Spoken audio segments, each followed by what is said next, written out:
On February 13th, 2026, I went in for my first ever ketamine-assisted therapy session with Carrie Rowe. The way it was explained, ketamine empowers the user to get out of cyclical thought looping patterns. It is used especially for people with severe depression, high anxiety habits, extreme rumination like retelling old stories and continuously identifying as a victim, suicidal ideation, and for those who just feel stuck. It is a powerful way to be reminded of who and what we truly are. If you have ever been listening to an old record on an actual record player, you may have experienced a scratch of the record, which makes the line on the record jump backwards every time the needle runs over the scratch. This makes the record get stuck repeating the same things over and over again. The human brain sometimes does the same thing. Ketamine-assisted therapy would be a way to fix the scratch, allowing the listener to enjoy the entire album without any repeats. I really wish I had this tool available to me back in 2014 when I was getting off of the mood stabilizers and antidepressants that I'd been on for the previous 15 years.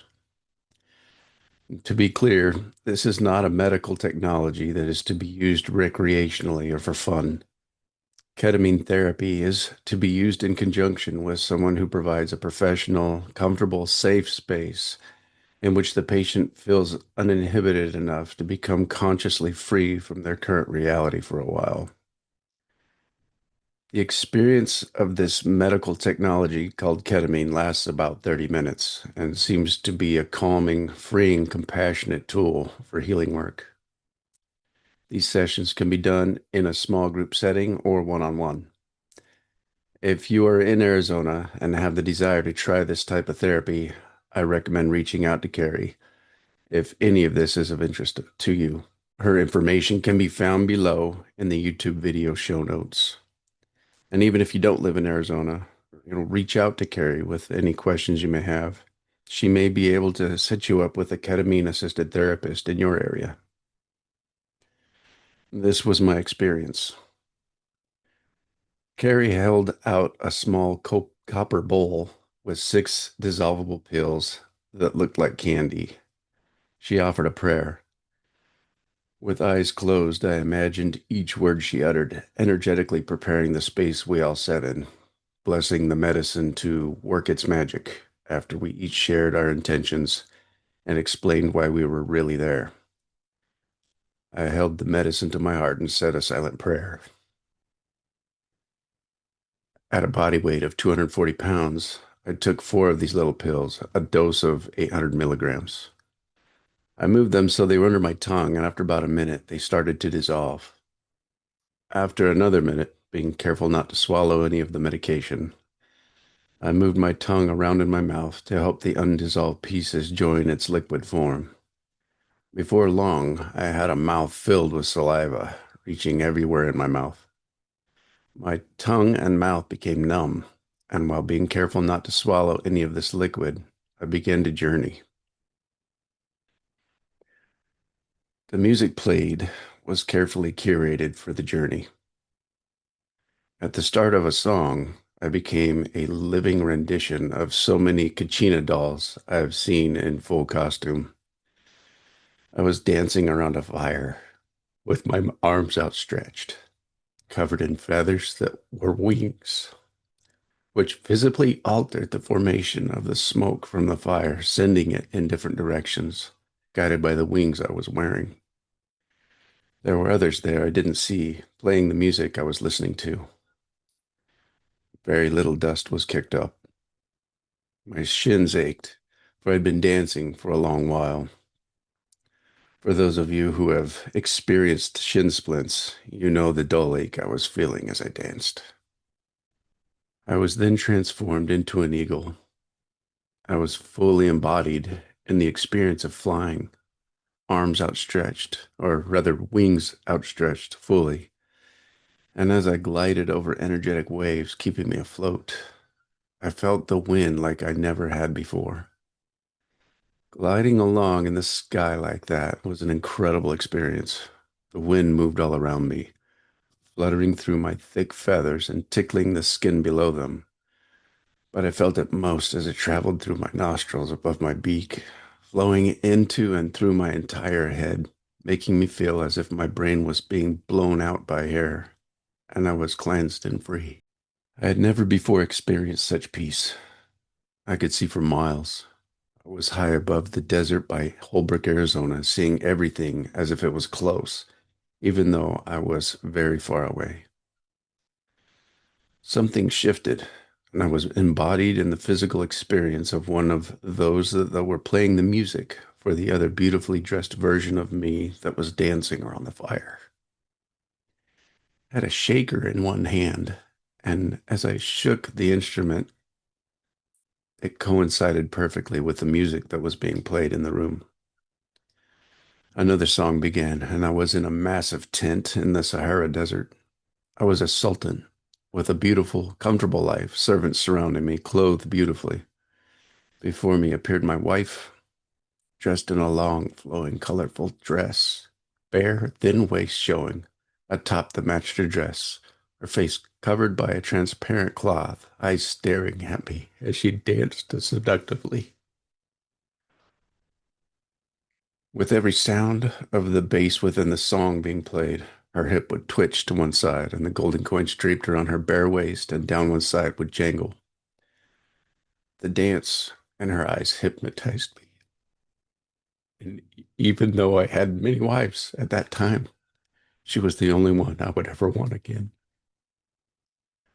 There was a knowing that flowed through me that in every lifetime we would ever live, we would always find each other again and again.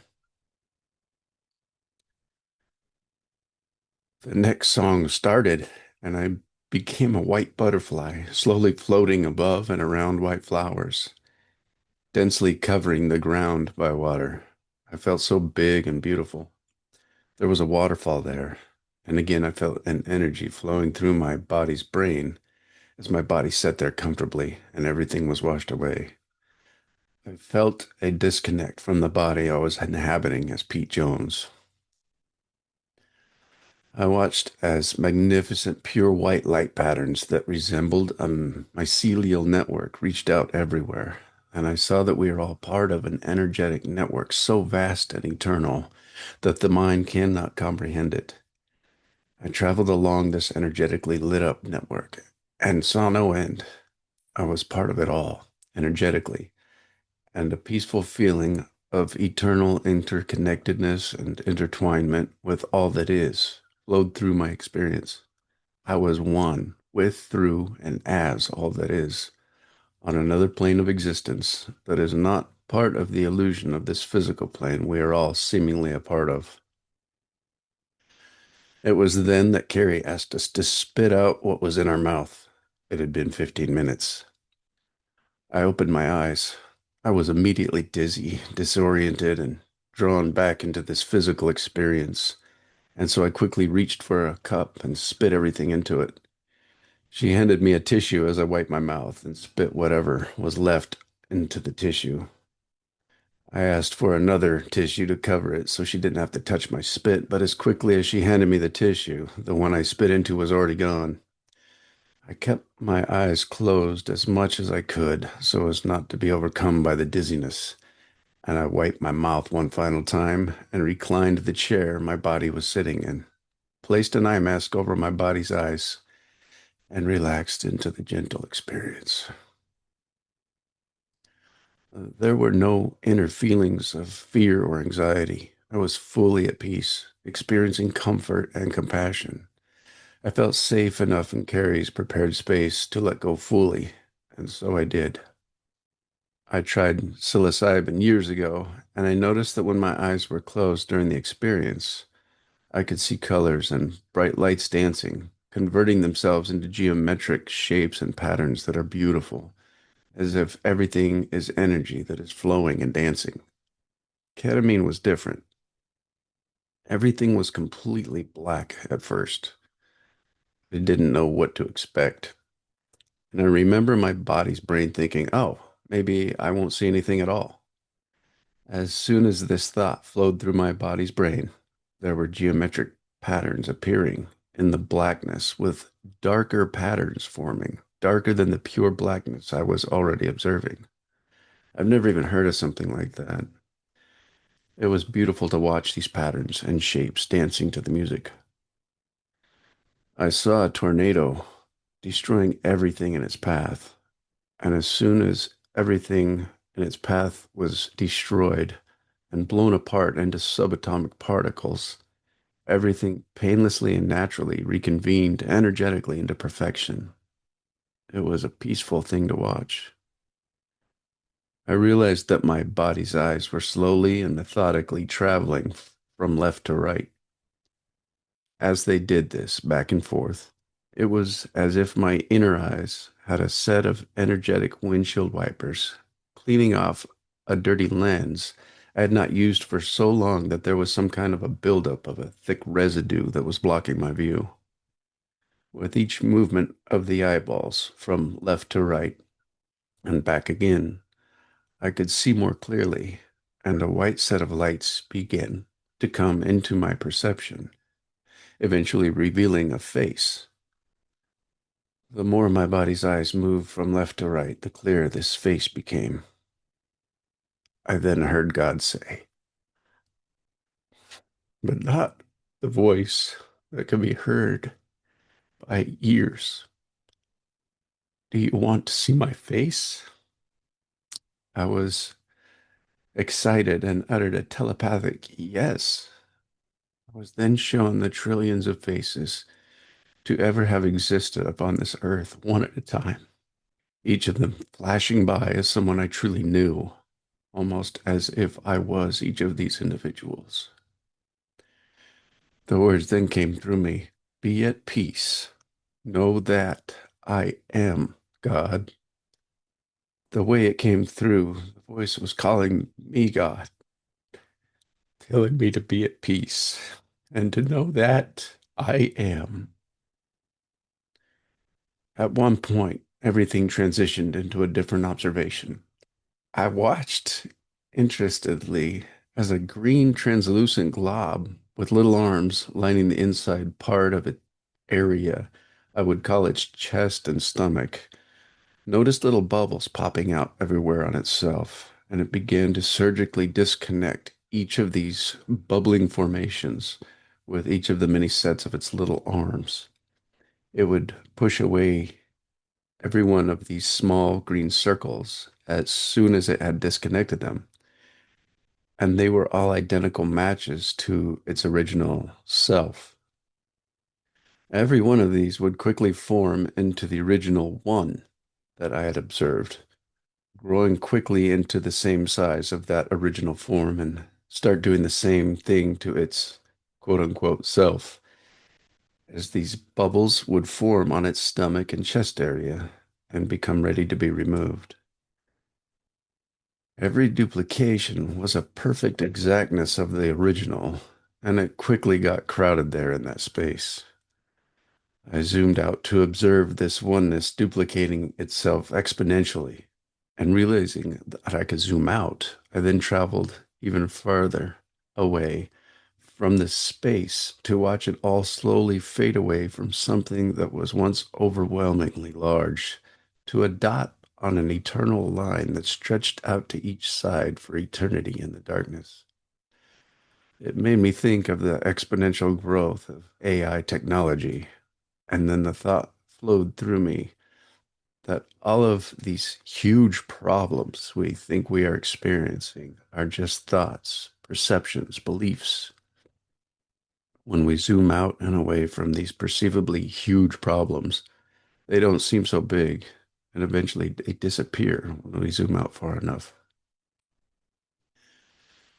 Pretty soon, all I saw was the eternal timeline of all that is in the darkness, and knowing what I had just seen was within that timeline, and knowing it was growing exponentially forever, I also realized that space and time were simply an illusion, a way for consciousness to pinpoint a location to embody and exist within at any one moment of the now, as if it can surf the eternal mycelial energetic network and inhabit any one of the trillions of available life experiences at any time it so desired. The thought flowed through me that this could be considered a form of empathy. We can use our imagination or the conscious energy we truly are to place ourselves into the lives of others and walk a mile in their shoes long enough to at least imagine what they are going through and experiencing, empowering us with understanding and compassion that enables us to interact with them in a different way. I realize that space and time are infinite. So is the potential for growth and expansion, not just on an individual level, where separateness is an illusion, but for the one. I zoomed out so far that I eventually found myself inside of what I would describe as the inside of a spacecraft of some kind. The instant I was there, I knew there was someone or something I couldn't describe in detail at a control panel of some kind. Its long fingers were working quickly and easily, as it seemed to be keeping everything as it needed to be. The senses I observed all of this with were in no way linked to my body I am currently inhabiting and animating as I write about this experience. There was no sense of seeing, hearing, tasting, touching, or smelling. It was an observation from a state of complete awareness, acceptance, peace, calm, and stillness. There was no judgment, only pure unconditional love. As, quote unquote, my body lay reclining in the chair, the real me was traveling, observing everything. And as the energy danced and flowed, my brain seemed to experience something pure, clean, and detached. The peace I experienced wasn't felt, it was embodied. But by what, I wondered. And remember waves washing over me, and I was clean again, solidly grounded in my true identity and a fullness of peace and calm. It was as if I had a spiritual surgery done. I slowly started to stir as the effects wore off. Keeping my eyes closed, I removed the eye mask from my face. I was settling into my body again. I saw light through my eyelids. I opened them after a few minutes, still feeling dizzy, but much less so. It seems as if ketamine is an opportunity to not only unplug from the body and this physical human experience and travel, but to be uniquely taught or informed in some way that the truths I have always subscribed to since birth are perceived truths, things I was taught to believe in order to assume an identity or play a role. I thought I was already living in reality. The realization, reminder, and confirmation that came from this experience is that we are connected energetically. We are truly one. What we do to or for each other really matters. Our intentions, our thoughts, our words, our beliefs, our perceptions, our habits, and even our very lives are a decision we make in every moment of now. The overwhelming joyous feeling of utter peace that followed this ketamine therapy session was interesting. It was as if this detaching or uncoupling from the human experience I've been having was not only a great relief, but a resetting of my heart and mind into a clearer view or an alternate position within the space-time continuum from which to see things differently. Experiencing ketamine was like an opportunity to feel a release of everything, resulting in a level of comfort and peace that I can't imagine most people can ever conceive of. I've only ever experienced such similar feelings of comfort and relief that could even slightly compare to this ketamine experience during meditation or yoga. But this lasted, it lingered. How will I think differently? How will I speak differently? What will I do differently as I revisit this experience throughout my life?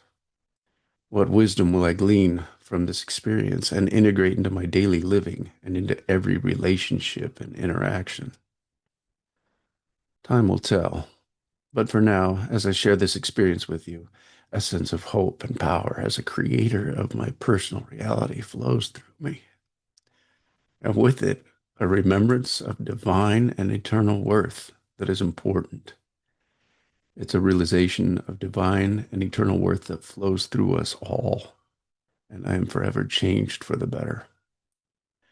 Now to process, now to embody, now to integrate.